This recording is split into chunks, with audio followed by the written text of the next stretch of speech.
Koholo Yahawah, Bahashim, Yahawasi, Bahashim Rakah, Kodash. Double honors to the apostles of GMS who teach and rule well. Salutations to you brothers in the highways and hedges. Salutations also goes out to you brothers and few sisters that tune in to listen and learn. I'm the brother Malak from the Diligent Soldier Camp here in Boston, Mass. As always, I pray this lesson be edifying to the elect. The name of this one is You Can't Put Yahawah, Why Yahawasi in a Box. You can't put Yahawah, Why Yahawasi in a box. And by that I mean you can't act like you have him figured out. You know, either one of them, let alone the Most High Father, Yahawah, man. Okay, and many times you run into people, individuals, or groups, you know, whether they be Christians or, you know, friends, family, neighbors, whatever, you know, people you run into in the supermarket, you shoot the shit with for a little bit, you know what I mean, and it happens to get into this subject, or not even really get into the subject, you know, they say stupid things like, you know, for example, you know, the Lord loving everybody, and, you know, I'm gonna do this, and, you know, the Lord will bless me, you know, and not that that's, you know, entirely wrong to say, right? I'm just using an example off the top of my head. But many times people think that they have the Lord figured out, right? And they'll say things that are not scriptural, you know.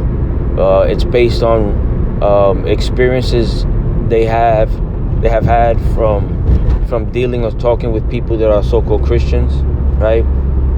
From their grandmothers, you know, TV shows, movies, you know, family, wacky-tacky family Christians, you know, Christians that are family members, you know, and these people obviously don't read the scriptures, man. You know, I personally would inspire this lesson, first and foremost, the Lord, right? Yahawah, Bahashim, Yahawasi. But at the same time, a conversation I was having with my mom as I was driving to the airport to drop her off. You know, she's, you know, gone for the next month, going back to you know, us Dominicans be like the motherland, you know, DR, but the motherland is truly Yasha, man, you know, our land, you know, Israel, Jerusalem, you know, the mother of all, man. But you know, not to get too off course, but yeah, I was having a conversation with her, and you know, she can't help but give me advice and critiques, and you know how mothers are, man, you know, especially them old-fashioned Caribbean mothers, man, you know. And so I forget exactly what was it that she said that prompted me to tell her that, you know, that in reality there is no free will, and that there's plenty of scriptures that back that up. You know, I told her, all right, Mama, you know, I could read 2-3 scriptures or 2-3 different books, you know, which will be the witnesses, you know, because they can't all be wrong if they're all speaking the same thing, you know, just using different words to make the point, right? And her response was no. But I mean, even though she didn't even let me finish, you know, as I was telling her those things, you know, because they, you know, Christians get worked up, you know. Yeah, you know, she's an old school like Caribbean mother, but at the same time, Christians get all roused up, man, you know, and all antsy and itchy, man, when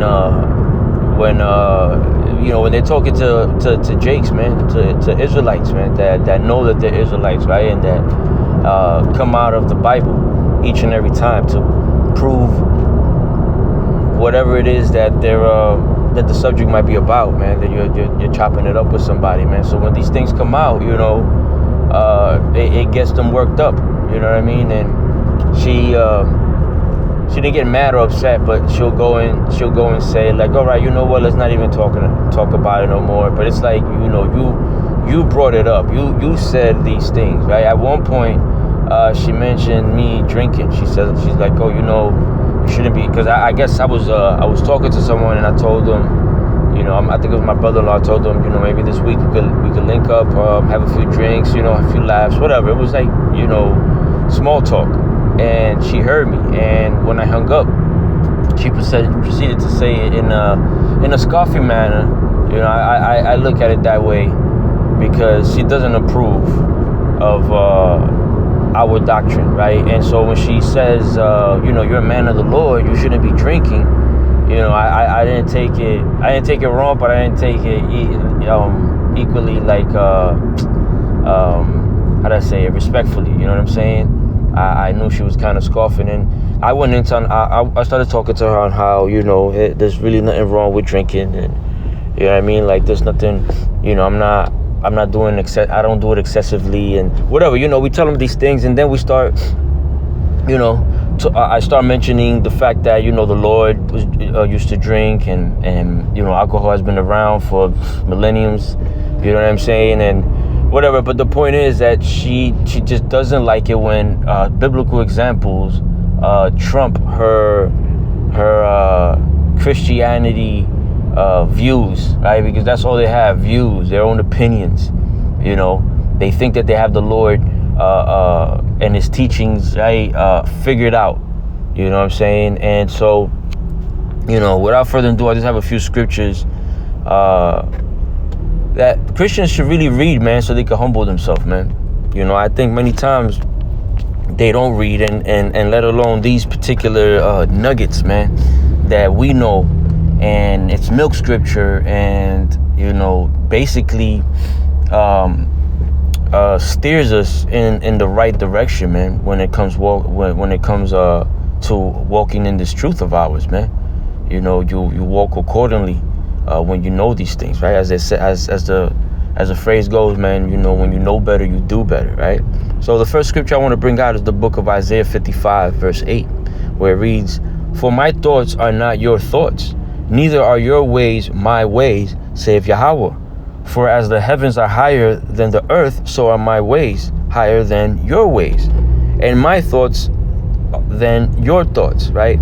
So I bring that one out, man, because as I said, as the title reads, man, you can't put the Lord in a box. You can't act like you have him figured out, and then you go out and about and do what you want to do, and try to say, well, the blood of the Lord, the blood of JC covers me, and I'm all set. You know what I'm saying? But which is asinine in itself, right? Because if the blood does cover you, and we know that it only covers Israelites. If it does cover you, why was it shed, right? Why was it shed? Why was it acceptable to the Lord? Because we transgressed, man. We went off, and we went off on what? Sins, on the laws, right? Which is a sin, right? To transgress the laws, man. So in many ways, these people, they don't even know what the hell they're talking about, man. You know what I mean? I love my mom, but they just don't have it, man. Christians just don't have it, man. And now in 2024, man, for you to be still in that Christian mindset, mind you, she left the church a few years ago. I want to say I've been in the truth for about 5 years now, 4 or 5 years now, and way before, a few years before I even, stumbled upon that lesson called the hidden identity of blacks in the Bible, which was by a man that's actually not even in the truth no more, man. And I must have watched that video, that lesson, maybe, man, close to a dozen times, man, especially in the beginning, because it was so intriguing and it was so much that each and every time I went back, I'll understand and get a little more of it. But it wasn't even really like, I wasn't even getting my feet wet. It was just really good to hear the fact that, our people, well, first and foremost, so-called blacks, right? Judites, Benjamites, Levites, are the children of the Most High, like the children of the Most High, right? So when the brother was going in on that lesson, and this is just a side note, right? When the brother was going in on that lesson, and he mentioned, Hispanics, Latinos, Native Americans, the feeling that came over me, man, was like, I can't even describe it, but I instantly knew it was true. Instantly, I knew it was true. And it was something that I always, before I even got into the truth, always kind of wondered, like, man, why, why are we so hated and then so talented and so passionate and so compassionate. That's what I meant. Compassionate with each other and with even other nations that hate us. These things always lingered in my mind. But the point is, man, going in on that, or listening to those lessons and to those scriptures, that was what convinced me. That's what persuaded me. It wasn't this man just talking for half an hour, 45 minutes, an hour and a half, 2 hours, as Christians do, and just quote scriptures and butcher them at the same time. It was actual scriptures coming out. What is it called? The evidence of either pictures and articles and things we know about already, but we couldn't even relate it or even thought about relating it to the scriptures. You know what I'm saying? Like slavery, that movie Colors, a lot of other examples, right? But the point is, man, I didn't try to make it seem, or to myself or to anyone, or neither did that brother try to make it seem like we had the Lord figured out. It was all through the scriptures that we figured out what his message, what his will is. Okay? And so when you speak to these Christians, they act like they know what the Lord is thinking. Like without a doubt. Man, I lost the word I wanted to use. Like without a doubt, you could clearly see, obviously, there you go. You could obviously see that they really think and believe that they have the Lord figured out. Okay, not once do you hear them humble themselves by even saying, if it's the Lord's will, we could do this or do that. Like you just don't hear them say these things. Okay, so again, Isaiah 55:8, for my thoughts are not your thoughts, neither are your ways my ways. Okay, we're the creation, we're not the creator. The creation can't act like that, like they know what the creator was thinking as they were being created. That's crazy. Okay. Saith Yahawah, for as the heavens are higher than the earth, so are my ways higher than your ways, and my thoughts than your thoughts. Okay. So like I'm just passing by this little accident, and I want to make sure I don't hit nobody. Little fender bender here in the highway. But anyways, yeah, man, the next scripture I want to bring out is the book of Isaiah, chapter 33, verse 6. It says, and wisdom and knowledge shall be the stability of thy times, and strength of salvation. But here's the point: the fear of the Lord is his treasure. Okay, because I was talking to her, I remember that, I remember a conversation that I had with my dad, which was also who's also a Christian, right? Even though he's not going to church anymore. My mom eventually got him in there or whatever, convinced him to go, however the case is. He went, and he was a part of the church for a while, kind of rushed me and my siblings to get baptized. I didn't even understand what the baptism was meant, obviously I do now. And so in reality, all I did was get wet from head to toes, right? When they submerged me in that water, man. But, I still wanted to hang out with friends, because it was like around right before I hit my teenage years, right before I hit 13. And by then I was already, smoking, hanging out in the street or whatever. And so I still wanted to go back to that, you know what I mean? So I remember the day that I even got baptized, I couldn't wait to go back to the block, I just wanted to hang out, and do ratchet shit, like that little boy says on on the gram, do ratchet shit with my friends. That was the mentality I had, man. So the baptism really didn't do anything for me, especially if I didn't understand what they were doing. We know now that you have to be baptized through the Spirit of the Lord, right? In the heart, in the mind, by the washings of the Word. Okay, so again, the fear of the Lord is his treasure. When I was having a conversation with my dad, my dad was saying that it's that the fear that I'm reading is not fear like fearing like you fear a lion or a tiger, right? Or have fear when something bad is happening, right? You're in the bank and it's getting stuck up, and you don't want to get robbed or shot or headbutted, right? he was trying to say that it wasn't that type of fear, that it was like more like a respect for the Lord, you know. But here it is, the Lord is the creation of all, and Deuteronomy 32:39 says that he kills and he makes alive, he wounds and he heals, and no one can get us from take us from his hands. And I'm supposed to just believe what you said after I already understand and read Deuteronomy 32:39? That makes no sense. I remember getting into a little small argument, you know, early on when I first got into this truth, man, you know, because you know, you got that fire and you want to tell everybody, you know what I'm saying, and they just don't receive it, you know what I'm saying? They just don't receive it. And, you know, but after a while, you grow in this truth and you understand because of that growth that this isn't for everybody, and you don't have to speak about it each and every time you link up with anybody. You know what I mean? From past lessons, I've mentioned how it kind of messed up the day or the get together whenever I linked up with family and I happened to start talking about the truth, Salakia, in whatever capacity, right? But you know, you just stay wise, man. You know what I mean? But again, you know, and wisdom and knowledge shall be the stability of thy time and strength of salvation. The fear of the Lord is his treasure. Okay, so this is what I was trying to convey to my mother. We should fear the Lord that much more because, you know, man's goings are of the Lord. Okay, let me see. No, I don't have that one, but you know, we were talking about how I had mentioned to her how there really isn't no free will. Okay, how the Lord is the one that guides our steps, man.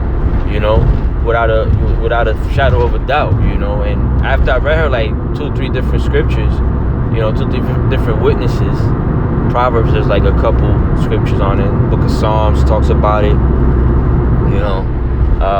Jeremiah, you know, him directing your path, speaks about it. So it's like, you know, afterwards, you know, I saw her, I looked at her face and I could tell something was trying to work some sense in there. And she tells me, you know, why don't you send me those scriptures so I could read them in the flight? And I said, I got you, Mo, you know. So I sent her whatever. We haven't spoken since after that. I mean, I did speak to her, you know. She got home. She got over there safely at her family's house, so she's good. But the point is, you know, we can't act like we got the Lord figured out, man. We can't put him in a box. Okay, the Lord's been around forever. He has no beginning, and by the Lord I mean the Father, Yahawah, man. He has no beginning and no ending. You know, you just stop and try to think about that, and you might even pass out, man. Okay, because you can't figure it out. There's no beginning, you know, there's no baseline for you to start from to try to figure that out, you know. And what's a mere human that could die, bleed, you know, catch diseases, get sick? How does a mere human even try to figure out, you know, that power? You know what I mean? You just can't. It's laughable to us in this truth, let alone the Lord himself, right? The next scripture I want to bring out is the book of Proverbs, chapter 1, verse 7. It says, the fear of the Lord is the beginning of wisdom, but fools despise wisdom and instructions. Okay, and when she told me, you know, okay, that's it, you know, obviously it was in Spanish, but when the second she heard me mentioning or quoting scriptures, she started dismissing it, you know, like, all right, that's it. I don't want to get into this type of, you know, it was 4 a.m, but at the same time, she was up already, you know, and I know she was enthusiastic. She was happy and emotional that she was going to DR, so it wasn't like she didn't have the energy or anything, okay? She was in a good mood. But the thing is, Christians, man, you know, the demons that are on our people get roused up, man, when we start speaking righteousness, man, when we start having godly talk around them, okay, holy talk around them, you know, they just don't like that, so they're quick to dismiss it, you know. The scripture says here, despise. Fools despise wisdom, you know, and that word despise goes into even finding abominable, right, detesting, you know what I mean, finding something intolerable. You know, you can't tolerate it. And she couldn't tolerate it. And I know it was the spirits on her, man. You know, I know it was the demons on her. I love my mother, man, but it is what it is. We know our people our people are sick, man. The whole head is sick. Okay? If it wasn't for the remnant, man, we will be totally assed out, man. You know? So Kohalo Yahawah Bashem Yahushai, as the beloved brother Lahab, the head of my camp, always says, man, you know, bless the Lord for the remnant, man. All praises to Yahawah Bashem Yahushai for the remnant. Because, you know, it's because of the remnant, starting with the 144, right? The apostles on down, all those sincere men that are going to be a part of the 144, you know, starting with them, you know, if the Lord didn't leave that remnant, man, you know, we'll still be lost out here, man, thinking we black, Dominicans and whatnot, man, all types of stupid bullshit, man, that Esau done seared in our mind, man. Okay. Moving on. 1 John. I'll just get two more and end it off. 1 John 5:2. It says, "By this we know that we love the children of God when we love God and keep His commandments." Right. So the love of the Lord is to keep His commandments. You know, the Lord told was it Peter? I believe. If you love me, keep my commandments. Okay, if you love me, keep the commandments of the Father. Okay, now we know that we're not justified by the commandments, man. But you're way better off keeping the commandments to the best of your ability than you are breaking them all. And we know that breaking one breaks them all. But this is where the grace of the Lord comes in, right? And you have to have faith in that. Really, the only way to even start heading towards salvation, man, is to have faith. Right? But we know faith is a gift from the Lord Himself, man. So us to have the faith, man, we should feel fortunate and giving infinite praises to Yahawah Bahashim Yahushua for it, man. Okay? But these Christians, they lack faith, man. You know, because the minute you start telling them the nitty-gritty of the Lord, right? The right and the left hand, right? The right hand and the sinister hand of the Lord, which means left, you know, they're not with it. They don't want to hear how the Lord could make evil, could do evil in a city. How the Lord could send evil spirits to people. How the Lord Himself is the Father of spirits, right? And vengeance is of Him. You know, you remind these Christians that Yahawah's decision was to, or His will was to drown all those people in the flood. Right? And you know, and you really like emphasize on the fact He drowned them. Okay, He drowned them, mom. He killed the children, the mothers, the fathers, the people, the old folks. Everybody was drowning. Okay, with their eyes wide open and their mouth open and their arms, you know, wide spread open. You know, just floating in the water, man. Like He did this, man. Of course we have to fear Yahawah, man. Of course we have to. You know, Christianity got everybody fucked up, man. Christianity got everybody fucked up, man. But you know, they're gonna F around and find out soon, man. Because the Lord is getting ready to open up out here, man. You know, we're in the year of the hopeful year that Jacob's trouble plays out. Right? We can't wait for that, because that's just, you know, a step closer to us getting the fuck out of here, man. And I pray and hope that I'm a part of the elect. You know, but I gotta be honest, man. If I'm not, you know, hey, at least with that closer, because I understand that this is our captivity, man. You know, a lot of Jakes understand that this is our captivity, and they know that they're Israelites, man. You know, and they call on the name of the Lord. But the scriptures say that not everybody that says Lord, Lord, you know, shall be saved, basically, man. And He's gonna tell you to depart from Him, because He never knew thee, man. You know. But the point is, man, we're that closer, man. Of course we got to fear the Lord. All right, I'll leave you with this last scripture. It's a book of Proverbs, chapter 3, verse 5. It says, "Trust in Yahawah with all thine heart, and lean not in thine own understanding. A lot of these Christians lean on their own understanding, because obviously whatever they think they know, they got it from another man. Okay, they which was up there for an hour and a half just giving a motivational speech. You know what I'm saying? No scriptures. And if they did bring out any scriptures, it was, like I said, butchered and in a incorrect context, right? Because one thing she did tell me was like, you got to read the scriptures in its context, precepts in context. I'm like, Mom, you do, but the scriptures speak about the simplicity of Yahawah, man. Okay, this is easy. This is supposed to be easy for whoever the Lord is working with, man. Okay? But super difficult and even impossible for the ones that the Lord is not dealing with, man. Proverbs 3:5 again. Trust the Lord Yahawah with all thine heart, and lean not unto thine own understanding. In all thy ways acknowledge him, and he shall direct thy paths. He shall direct thy paths. There we go. That was the scripture I was talking about. Man's goings are of the Lord.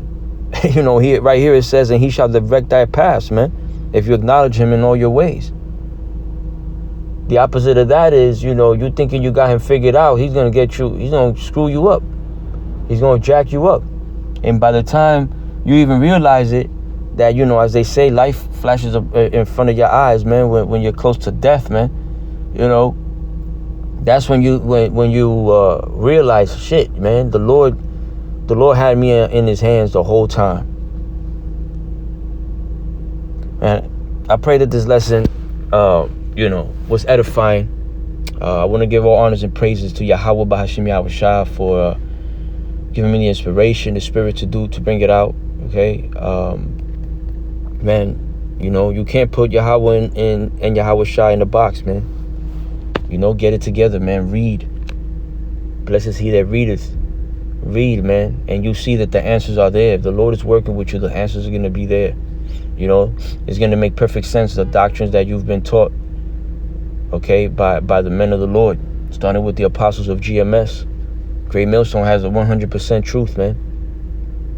The truth is nowhere else but in Great Millstone, man. Now, it's coming from Great Millstone. Now, there are other camps, okay? Don't get me wrong. There are other camps where they're teaching truth also, right? But not entirely, and the elect is not only going to be coming from Great Millstone, right? They're going to be from other camps also, but they're going to know the truth, the whole truth, man. The good, the bad, the ugly, everything. All right, nothing hidden, nothing kept. Of course, whatever we understand, we speak about, right? What we don't, we just don't, man, because the Lord will jack you up also for making shit up, man. Okay, so I pray to Yahawah Bahashim Yahawah that this is edifying, man. Okay, don't put the Lord in the box. Don't act like you got him figured out, man. Shalom.